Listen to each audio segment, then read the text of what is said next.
नमस्कार साथियों, Vineet kitchen gardening part 2 channel पर आपका स्वागत है। आज मैं आपको बताने जा रहा हूं कि मेरे द्वारा किस तरह से Vineet kitchen gardening organic farming channel का शुरुआत की गई थी। इस चैनल को शुरुआत करने के बारे में इस बारे में कई सारी समस्याएं आई, जिसके द्वारा मेरी समस्याओं का निदान करने के बाद से इस चैनल की शुरुआत की गई थी। चूँकि यह ऑर्गेनिक फार्मिंग है, छत पर फार्मिंग की जा रही है, इसीलिए बहुत सारी समस्याएँ आती हैं। उस समस्याओं को जब तक आप समाधान नहीं करेंगे, तब तक आप अपने चैनल को अच्छी प्रकार से ग्रो नहीं कर पाएँगे। मेरे द्वारा सबसे पहले जब छत पर शुरुआत की गई तो सबसे पहले ग्रो बैग की ज़रूरत पड़ी। जब मेरे द्वारा ग्रो बैग को मँगा लिया गया, उसके बाद से मिट्टी की ज़रूरत पड़ी, क्योंकि छत पे मिट्टी भी लाना और ले जाना काफ़ी कठिन काम होता है। मेरे द्वारा चूँकि इसकी शुरुआत बरसात के मौसम में की गई थी। 24 जुलाई 2024 को मेरे द्वारा इसकी पहली शुरुआत की गई थी। पहली शुरुआत करने के बाद से जब मैंने इसकी शुरुआत की तो मेरे द्वारा मिट्टी की बहुत समस्या हुई, चूँकि बरसात का मौसम था, बरसात के मौसम में मिट्टी काफ़ी गीली होती है और गीली मिट्टी को ला कर के और ग्रो बैग में रखना और डालना और उसके बाद से उसमें गोबर मिलाना आसान काम नहीं था। मगर मेरे द्वारा चूँकि पहली बार इसको किया जा रहा था, मगर मैंने मेहनत करके और प्रयास करके उस मिट्टी को लाया। काफ़ी मेहनत करने के बाद से छत पर मिट्टी लाई और मिट्टी लाने के बाद से फिर उसका उपयोग मेरे द्वारा ग्रो बैग में किया गया और गोबर भी ला करके बरसात के मौसम में उसे मिलाया गया और उसे करने के बाद से लगभग 1.5 महीने बाद मेरे द्वारा एक चैनल बनाया गया और उस चैनल के माध्यम से विनीत किचन गार्डनिंग चैनल बनाया गया और इस चैनल का नाम पहला मेरा चैनल था। मगर यह चैनल लगभग 1.5 महीना चलने के बाद से मेरे द्वारा चूँकि मोबाइल को फॉर्मेट करने की वजह से मेरा ईमेल आईडी नहीं मिल सका और जब ईमेल आईडी नहीं मिला तो इसकी वजह से मेरा चैनल धीरे-धीरे बंद हो गया और उसके बाद से मेरे द्वारा दूसरा चैनल फिर से बनाया गया और इस चैनल की शुरुआत मार्च में की गई।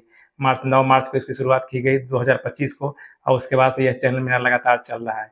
इस प्रकार से मेरे द्वारा यह जो चैनल है, उस पर लगातार वीडियो डाला जा रहा है, इस पर लॉन्ग वीडियो मेरे द्वारा बनाया जाता है। इसके अलावा शॉर्ट वीडियो भी बनाया जाता है।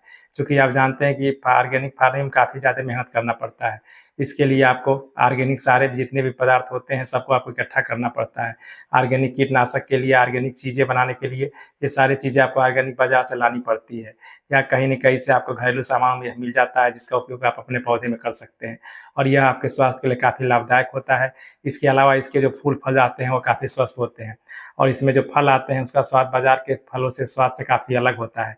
मेरे द्वारा इसको फार्मिंग करने के बाद से जब इसका फल और सब्जियाँ खाई जाती है, यदि बाज़ार की सब्जियाँ खाई जाए, तो बाज़ार की सब्जियों में वह स्वाद नहीं होता है, क्योंकि इसका स्वाद बिल्कुल अलग होता है और इसे खाने का अलग ही अंदाज़ होता है और इसे मेहनत करने से शरीर का भी स्वस्थ रहता है और काफ़ी अच्छी प्रकार से पेड़-पौधे भी इसमें विकास करते हैं।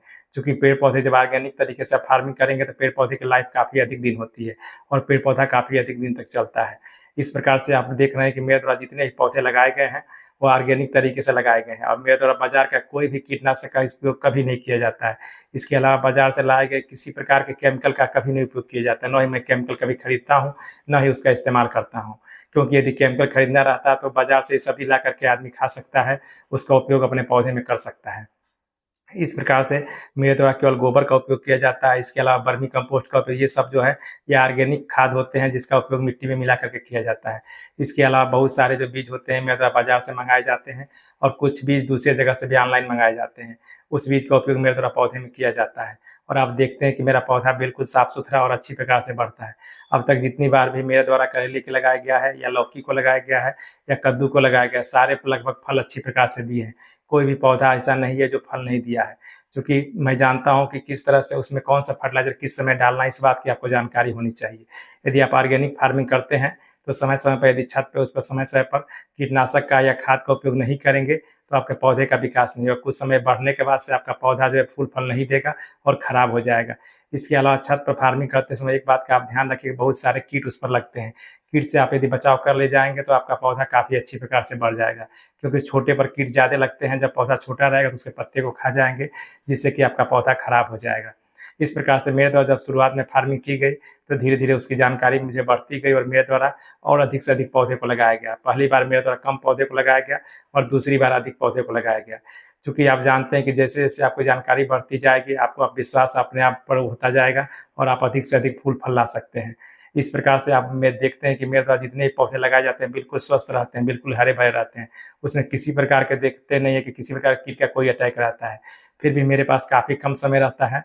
मेरे द्वारा केवल शाम के समय 2 घंटा बस समय दिया जाता है अपने पौधे में और उस 2 घंटे में आप देखते हैं कि मेरा पौधा कितना स्वस्थ है और कितनी अच्छी प्रकार से बढ़ रहा है। सुबह मेरे पास समय नहीं होता है, इसलिए मैं सुबह के समय पेड़-पौधे की देखभाल नहीं कर पाता हूँ। केवल शाम के समय उस पर ऑर्गेनिक कीटनाशक का स्प्रे करता हूँ। इसके अलावा शाम के समय उसमें फर्टिलाइज़र का भी इस्तेमाल किया जाता है। इसके बाद से हर लगभग 3 महीने 2 महीने पर जब ये पौधे धीरे-धीरे खराब होने लगते हैं, निकल जाते हैं, तो फिर नया नर्सरी मेरे द्वारा तैयार की जाती है और उस नर्सरी को तैयार करने के बाद से फिर जब नया-नया पौधा बन जाता है, ले जाकर के मेरे द्वारा बड़े ग्रो बैग में लगा दिया जाता है और 3 महीने से 4 महीने के बीच में मेरे द्वारा ग्रो बैग की जो मिट्टी होती है, उसमें अच्छी प्रकार से नया-नया गोबर की खाद को भी डाल दिया जाता है। गोबर की खाद जब भी आप लाएँ, तो 6 महीने से पुरानी गोबर की खाद होनी चाहिए। उसमें काफ़ी प्रचुर मात्रा में पोषक तत्व पाए जाते हैं, जो कि आपके पौधे का विकास काफ़ी अच्छी प्रकार से करते हैं।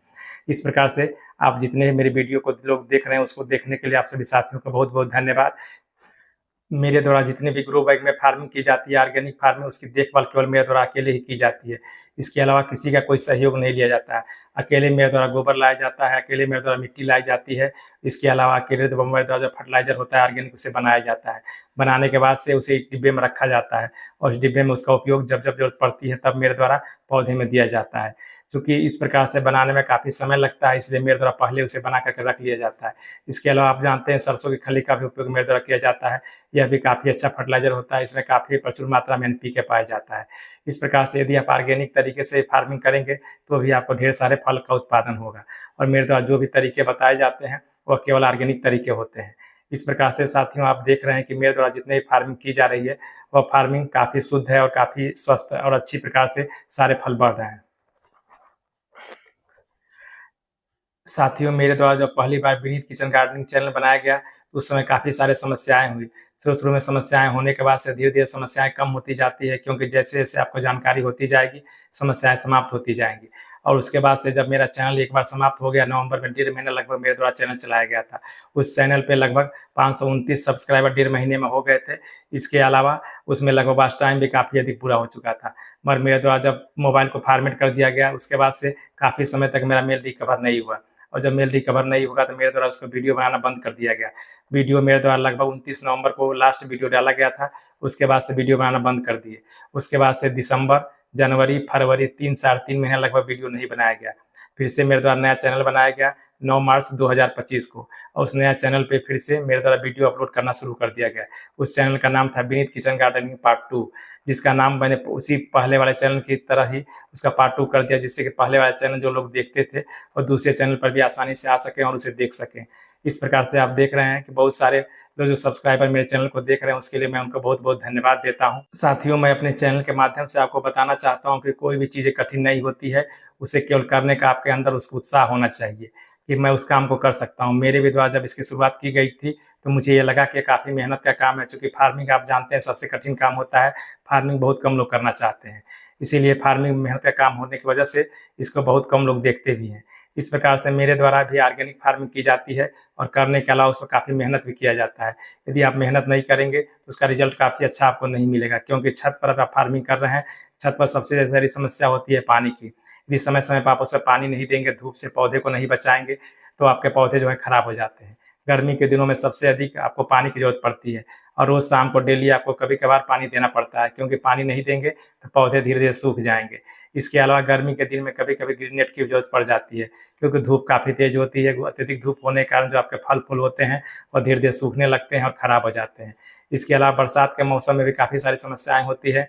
बरसात के मौसम में काफ़ी सारे कीट आपके पौधे पर अटैक करते हैं और कीट के अटैक से बचाने के लिए आपको काफ़ी सारे कीटनाशक का उपयोग अपने पौधे पर करना पड़ता है, जिसका उपयोग मेरे द्वारा काफ़ी सावधानीपूर्वक किया जाता है। इसके अलावा बोरवाटिंग का आपका पौधा शिकार ना हो। बरसात के मौसम में आप यह ध्यान रखिए कि आप जो मिट्टी बनाएँ, उसमें पानी आसानी से नीचे ग्रो बैग से निकल जाए। यदि आपके पौधे की मिट्टी में पानी रहेगी, तो धीरे-धीरे आपका पौधा खराब हो जाएगा या सूख सकता है। इसमें फंगस लग सकते हैं। जब फंगस लगेगी, तो उसका जड़ खराब हो जाएँगे और जब जड़ खराब हो जाएगा, तो उसके बाद से फूल-फल भी आना काफ़ी प्रचुर मात्रा में नहीं आएँगे और वो सब बंद हो जाएँगे। इसके अलावा मेरे द्वारा अब यह तैयारी की जा रही है कि इसमें फूल को भी लगा करके आपको दिखाया जाए, क्योंकि फूल भी लगा करके काफ़ी अधिक मात्रा में फूल को प्राप्त किया जा सकता है। इस प्रकार से आप देख रहे हैं कि जितने भी मेरे द्वारा साग-सब्जियाँ हैं, सब चीज़ लगाई जाती हैं, सबकी नर्सरी तैयार करके और आपको दिखाई जाती है कि किस तरह से नर्सरी तैयार की गई है। मेरी नर्सरी में आप देखते हैं किसी प्रकार के कीट का कोई भी अटैक नहीं होता है। मेरे द्वारा इस वीडियो में आपको बताने का प्रयास किया गया है कि यदि आप मेहनत करेंगे, तो लक्ष्य को हासिल कर सकते हैं और ऑर्गेनिक फार्मिंग काफ़ी आसानी से कर सकते हैं। इसके अलावा आप इस कीटनाशक का उपयोग ज़मीन में भी कर सकते हैं, इस फर्टिलाइज़र का उपयोग ज़मीन में भी कर सकते हैं, तो भी काफ़ी सारे फूल-फल आपके पौधे में आएँगे। इस प्रकार से मेरे द्वारा वीडियो में दी गई जानकारी यदि आपकी अच्छी लगे, तो आप इसे अपने दोस्तों में भी शेयर ज़रूर करिए, जिससे अधिक से अधिक लोगों को लाभ स हो सके।